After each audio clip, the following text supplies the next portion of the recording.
Now at 6, 3 people have been arrested for allegedly breaking into multiple homes. How they use the news to pick out what families to steal from coming up. And parents in Portland Public Schools are frustrated after the district said it's considering closing an alternative high school.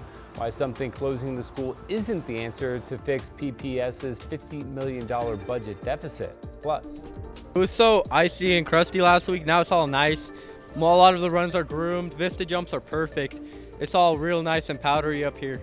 Skiers and boarders stoked to finally have some fresh snow up in the Cascades. Rod will have a look at just how much snow that we saw over the weekend, plus your full Monday forecast ahead as your news at sunrise starts right now.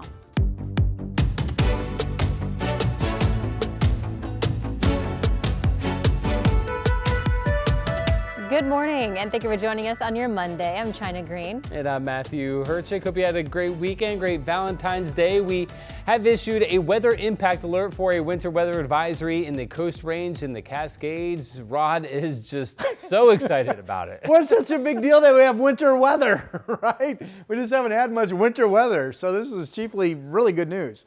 All right, we've got rain on this is interesting. It's really wet on the east side this morning going out into the gorge, and we've got snow down to 3,000 feet in the Cascades. We have another batch of rain. This one's coming in from the northwest, and that is the leading edge of the colder weather that will drop snow levels big time as we get rolling into today. So I do want to point out that Futurecast does bring more rain coming in from the northwest during the day today. What I really want to get to is tonight. See, this is 310 overnight tonight, and that would be the bluest snow shower activity. It's at least possible we have a dusting of snow in scattered locations of the valley tonight. But out the door right now, it's all about the rain, and temperatures are generally holding at 40 degrees, and we'll be in the low to maybe mid 40s with rain at times through the day as the kids get out of school. It's tomorrow morning that could be exciting. Here's Chris McGinnis. All right, ears perked up. Let's get you out the door. We'll start off with a look up at Government Camp. Highway 26 getting increasingly snow covered, by the way, from when we went on the air just a little while ago. This is up at just shy of 4,000 feet,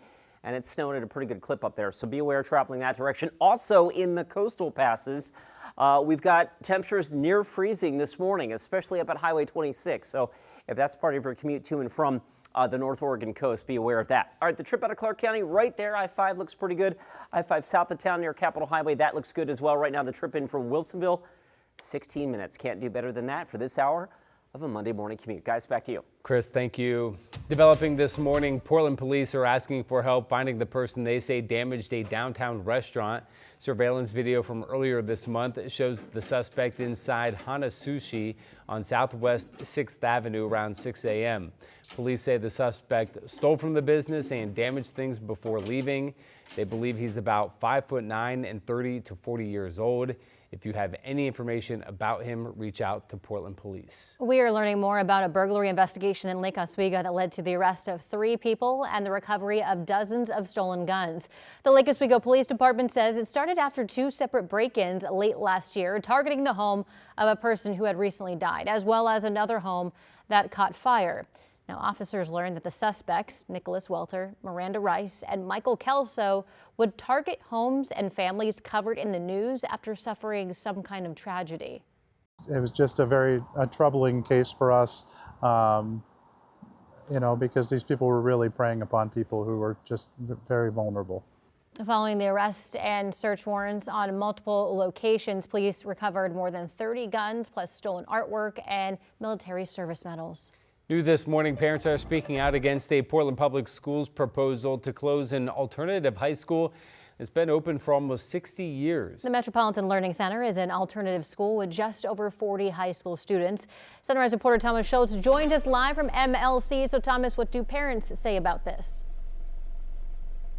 Yeah, guys, I spoke to a father whose daughter is a sophomore at MLC, and he says he's pessimistic that the closure of this high school program will make much of a dent in Portland Public's budget deficit. MLC is a K-12 school and serves 41 high school students. The school allows high schoolers to have internships, which is connected to their education. In a letter to parents, Portland Public Schools says the decision to close the high school is due to under-enrollment and funding limitations. Portland Public is facing $50 million in budget cuts and is proposing cutting nearly 300 positions.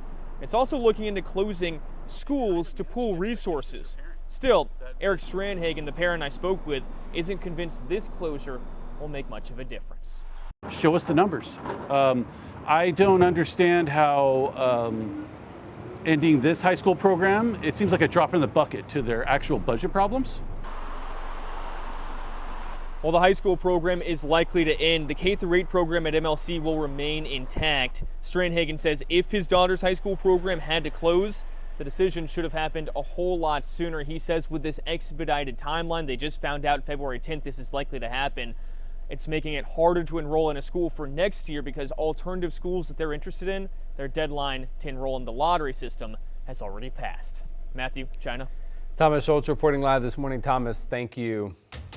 A nationally recognized pitmaster is bringing barbecue to Portland, and he's teaming up with one of the city's most celebrated chefs to make it happen. Chef Gregory Gourdet and pitmaster Brian Furman have combined forces for a limited-time residency, bringing Southern-style cooking to the Pacific Northwest. The residency runs through April and features Southern-style plates, including brisket, pork spare ribs, chicken pulled pork, and classic Southern sides. A lot of Texas theme barbecue, basically just copied it. Brings a different taste where we have like the Carolinas with the mustard sauce and then the Georgia red sauce, the spicy vinegars like Low Country. Pitmaster Brian Furman Barbecue in Southeast is open Friday through Sunday with dine-in and takeout options available. All right, it is a weather impact alert here at KGW for a few reasons. You are the man of the hour. You have so many things to talk about. Yeah, we spent a lot of time talking about this last week. The fact that we would get into lower snow levels this week and we would rack up at least a couple feet of snow up on Mount Hood. That still looks to be the case. We talked about maybe there could even be some snow shower windows in the valley. That first window of potential snow showers that could stick over the valley happens overnight tonight into tomorrow morning. Here's the radar right now. We've got two different flow patterns underway. One's coming up from the south, courtesy of a low that's off the shore of California. And this is producing rain that's generally east of I-5 and then producing the snow down to 3,000 feet up in the Cascades. It's been coming down a pretty good clip. This is all rain this morning through the Columbia River Gorge. And then the second flow pattern, this one coming in from the northwest off the Gulf of Alaska. This is a front that will move through Portland around noon. It will bring rain into the west side, increasingly so during the morning hours, and it's the one that will lower the snow level. So again, right now, it's all dry coming in the sunset from Hillsborough, all dry coming in 99W if you're out in McMinnville and you're coming in that way. Here's the Vancouver, the Springs at the waterfront with mainly dry weather over the Interstate Bridge, and we are at 40 degrees. Again, this morning, it's just temperatures around 40 and it's rain, just kind of typical stuff. 38 in Scappoose, 37 in Happy Valley, but 42 in Salem and 43 degrees in Albany. Here's the map later today. Again, snow levels will fall, and eventually today, maybe even this morning, we'll start to see snow. In fact, Chris has been looking at this, even over some of the higher elevations of the coast range. So mountain travel today, keep yourself updated. In the valley, statewide, will generally be hitting 40 or better. 45 on this President's Day. There's the impact alert tomorrow, mainly for the chance of morning scattered dustings of snow, which will be possible. I don't get to say those words that often. All right, back to you.